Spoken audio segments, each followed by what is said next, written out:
Okay, BRS నాయకులు శ్రీహరి యాదవ్ గారు ఉన్నారు. శ్రీహరి యాదవ్ గారు నమస్తే అండి. నమస్తే. రహీం భాయ్కి, నాతో పాటు పాల్గొన్న కృష్ణారెడ్డి గారికి, గౌడ్ సాబ్కు ఇద్దరికి కూడా గుడ్ ఈవినింగ్ అన్న. రైట్. అలా అదేవిధంగా మెగా 9 టీవీ ప్రేక్షకులకి, వీక్షకులకి అన్న కృష్ణారెడ్డి గారు చెప్పిన పద్ధతిలో అయినా మీరు అడిగిన ప్రశ్నకు సూటిగా చెప్పకుండా కొంచెం దడవేస్తూ చెప్తున్నారు. నిజానికి కేంద్ర హోంమంత్రి, సహాయ మంత్రి ఉన్నటువంటి బండి సంజయ్ గారి వ్యక్తిత్వం మీద కానీ, తనకు సంబంధించినటువంటి వ్యక్తిగత ప్రవర్తన మీద కానీ కాదు ఈ చర్చ. ఈ చర్చల్లో ఒక టీనేజ్ అమ్మాయి పట్ల వివరించిన తీరు, అమ్మాయి స్వయంగా పోయి కాంప్లైంట్ చేస్తే పోలీసు యంత్రాంగము ఎందుకు ఆ కాంప్లైంట్ రిసీవ్ చేసుకోలేదు? రిసీవ్ చేసుకున్న తర్వాత చాలా కాలం కాలయాపనం చేసిన తర్వాత తిరిగి అమ్మాయి మీదనే రివర్స్ కాంప్లైంట్ అని పెట్టి ఈ దేశ భద్రతకు సంబంధించిన విషయాలలో సంబంధించినటువంటి లేదా దేశద్రోహులు చేసేటటువంటి దాంతో హనీ ట్రాప్ అనే దాంతో పోల్చి మొత్తం మీడియాని, ప్రధానంగా కొంత అనుకూల మీడియాని మాట్లాడుకొని మొత్తం గత 2-3 రోజులుగా మొత్తం విషయాన్ని పక్కదో పట్టే విధంగా ఎట్లా ప్రభావితం చేసినంటే, ఒక నాయకుడు, అధికారంలో ఉన్న నాయకుడి యొక్క ప్రభావం, తను నేరుగా బండి సంజయ్ గారే నా కొడుకును కాపాడుకోవడం కోసం చేస్తున్నాను కానీ ఏ తండ్రి ఆ కొడుకును ఇట్లా తయారుగామని చెప్తాడని కానీ ఎవరు అనుకోవట్లేదు. అందులో బండి సంజయ్ లాంటి ఒక సీనియర్ నాయకుడు, సుశిక్షితులైనటువంటి స్వయం సేవకుగా చేసి వచ్చిన ఆయన ఇట్లా చేస్తారని అనుకోవట్లేదు. కానీ ఎక్కడో ఒక పితృప్రేమ ఏదైతే ఉంటుందో, కాకిపిల్ల కాకి ముద్ద అన్నట్టుగా విద్యార్థి చాలా జనరలైజ్, కృష్ణారెడ్డి అని కూడా విద్యార్థి నాయకుడు పనిచేసి వచ్చిన విషయాన్ని జనరల్ గా చెప్తున్నాడు, జనరలైజ్ చేస్తున్నాడు విద్యార్థి గొడవల్ని. అట్లా విద్యార్థి గొడవలు వేరు, భావజాల పరంగా లేదా తమ సిద్ధాంత విభేదాలతోటి యూనియన్ల మధ్య వచ్చేటటువంటి గొడవలకి వ్యక్తిగత ప్రవర్తనకు సంబంధించినటువంటి విషయంలో ఇంటర్మీడియట్ లో ఉన్నప్పుడు ఎక్సలెన్షియా కాలేజీలో కానీ, మహీంద్రా యూనివర్సిటీలో పోయిన తర్వాత కానీ ఇట్లా వరుసగా అనేక విషయాలు ఒకే అతని పట్ల పదే జరుగుతున్నటువంటి విషయాల పట్ల లోతుగా స్టడీ చేసి తన వ్యక్తిత్వానికి సంబంధించినటువంటి సైకియాట్రిక్ చూపించడమా లేదా సైకాలజిస్ట్ చూపించడమా, కౌన్సిలింగ్ చేయడమా అనే వైపు చూడకుండా కేవలం బండి సంజయ్ అనే వైట్ పేపర్ దీన్ని బురద చల్లడం కోసం అంటే రాజకీయ కోణం మిగతా రాజకీయ పార్టీలు చూస్తలేవు. బీజేపీ రాజకీయ కోణం చూసుకుంటుంది తప్ప రాజకీయ పార్టీలు అందరూ ఏం కోరుతున్నారు? ఎవరైనా ఇవాళ ప్రజాసంఘాలు కూడా ఏం డిమాండ్ చేస్తున్నాయి? బండి సంజయ్ కొడుకు కావడం వల్లనే డిలే జరుగుతుంది, బండి సంజయ్ కొడుకు కావడం వల్లనే ఇవన్నీ ఇంత దూరం దాకా లాక్కొచ్చి తిరిగి రివర్స్ కేసు. ఇప్పటి వరకు రాష్ట్రంలో ఎక్కడ కూడా అదే బండి సంజయ్ గారు గతంలో ఒక అమ్మాయి పట్ల జరిగినటువంటి విషయంలో ఎంత కఠినంగా మాట్లాడో మీ దగ్గర అవి ప్లే చేస్తారని చూసినాం. మీరు ప్లే చేయలేకపోయారు, మా దగ్గరలో మీకు ప్లే చేయమంటే ప్లే చేస్తాము. బీజేపీ నాయకులు కానీ బండి సంజయ్ గారు కానీ గతంలో ఇట్లాంటి సేమ్ ఘటన జరిగినప్పుడు వాళ్ళు ప్రవర్తించిన తీరు, వాళ్ళు స్పందించిన తీరు, ఇప్పుడు తమ దాకా వచ్చే వరకల్లా స్పందిస్తున్నటువంటి తీరు, భావోద్వేగాలను రెచ్చగొట్టడం చాలా తేలిక.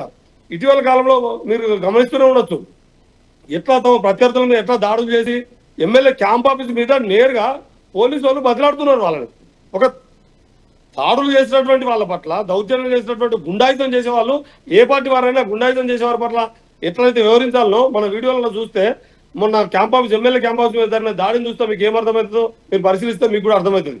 అట్ ది సేమ్ టైం ఇంతకుముందు ఒక జర్నలిస్టు ఏదో కొంచెం నెగిటివ్ గా మాట్లాడినందుకు మొత్తం ఇంటి మీద దాడి చేసి విపరీతమైనటువంటి దౌర్జన్యకాండ, ఒక విధ్వంసకాండ చేస్తారు ఆయన ఇంటి మీద. అది వాళ్ళ భావజాలం నుంచి వచ్చినటువంటి ఆర్ఎస్ఎస్ కార్యకర్తనే ఏదో ఒక విషయంలో విభేదించి ఒక అభిపెడతారు.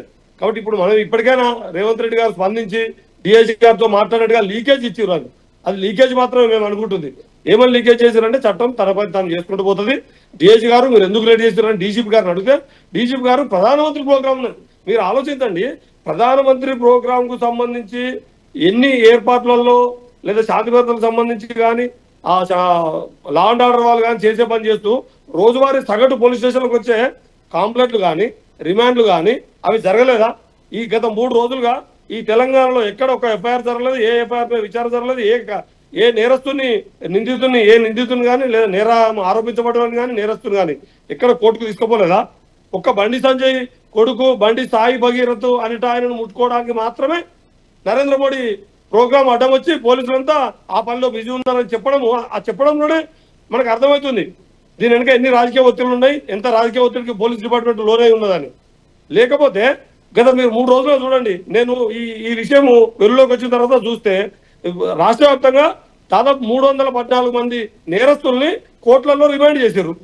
10, 11 తారీఖు, 8, 9, 10 తారీఖులలో 314 మంది వివిధ నేరారోపణలు గురైనటువంటి నేరస్తుల్ని కోర్టుకు తీసుకోరు. అక్కడ ఎక్కడ అడ్డం రాని నరేంద్ర మోడీ గారి మీటింగ్ పేట బషీరాబాద్ పోలీస్ స్టేషన్ పరిధిలో జరిగిన కాంప్లైంట్ కి అడ్డం వచ్చిందా?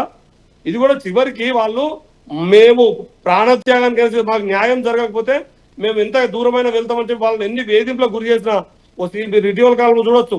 గత నిన్నటి నుంచి మా senior IPS officer IG DIG స్థాయిలో పనిచేసి వచ్చినటువంటి ఆర్ఎస్ ప్రవీణ్ కుమార్ గారు కూడా పూర్తి ఆధారంతో బయటపెట్టాడు.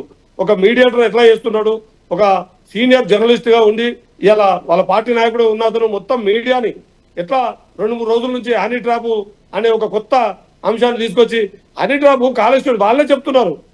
ఆ కుటుంబం ఎంత దగ్గరగా ఉంది, వాళ్ళ కుటుంబాల మధ్య ఎట్లా సంబంధాలు ఉన్నాయి, ఎట్లా వాళ్ళు ఓరుకోరు అన్నం తిని పెట్టుకుంటట్టు గుళ్ళ పోయేటట్టు ఉన్నారు. ఇవన్నీ ఇప్పుడు మా కృష్ణారెడ్డి ఆయననే చెప్పిండు. గంత సంబంధాలు ఉన్న వాళ్ళ మీద తిరిగి హనీ ట్రాప్ లాంటిది ఇట్లాంటి ప్రచారం చేసే మీడియా వెనుక ఎవరున్నట్టు, ఎవరి ప్రోత్సాహం ఉన్నట్టు, ఎవరి ఒత్తిళ్లు ఉన్నట్టు.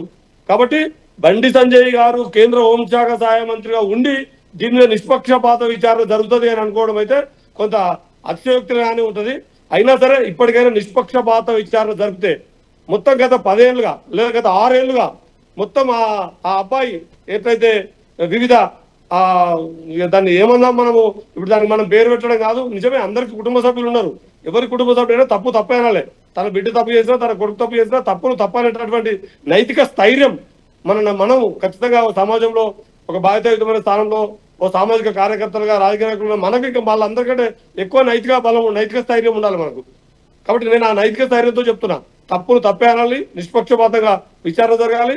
ఆ అమ్మాయికి న్యాయం జరగడమే కాకుండా ఈ అబ్బాయి ప్రవర్తనలో పూర్తి స్థాయి మార్పు వచ్చే విధంగా చట్టం ఎన్ని రకాలుగా ఒక సగటు నేరస్తుల పట్ల, క్రిమినల్ పట్ల, క్రైమ్ చేసే క్రిమినల్ పట్ల ఎట్లా వ్యవహరించాలో ఇక్కడ కూడా క్రైమ్ తేలితే నిష్పక్షపాత విచారణ జరిపి అదే విధంగా చర్యలు తీసుకోవాలి. ఆ చర్యలు తీసుకోవడానికి ఖచ్చితంగా హోంశాఖ సహాయ మంత్రి హోదా అనేది ఖచ్చితంగా మనకు తెలియదా అన్న, రాజకీయ యంత్రాంగం ఎంత ప్రభావితం చేస్తుందో కోర్టులని, పోలీసుల్ని కోర్టుల్ని రాజకీయ యంత్రాంగం ఎంత ప్రభావితం చేస్తుందో సగటు సాధారణ మనిషిలో తెలియదా?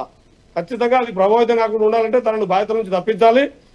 దీన్ని నిష్పక్షపాతంగా విచారణ జరిపించి బండి ఎవరైతే స్థాయి భగీరథ అని సంజయ్ ఆయన కొడుకనే కాదు, ఒక నేరం ఆరోపించబడ్డ ఆయన పట్ల పూర్తిస్థాయి విచారణ జరిపి చర్యలు తీసుకోవాలని మేము బీఆర్ఎస్ పక్షాన ఓ సోషల్ యాక్టివిస్ట్ గా డిమాండ్ చేస్తున్నాం అన్న. రైట్ శ్రీహరి గారు. ఓకే, మనతో పాటు కాంగ్రెస్ నాయకులు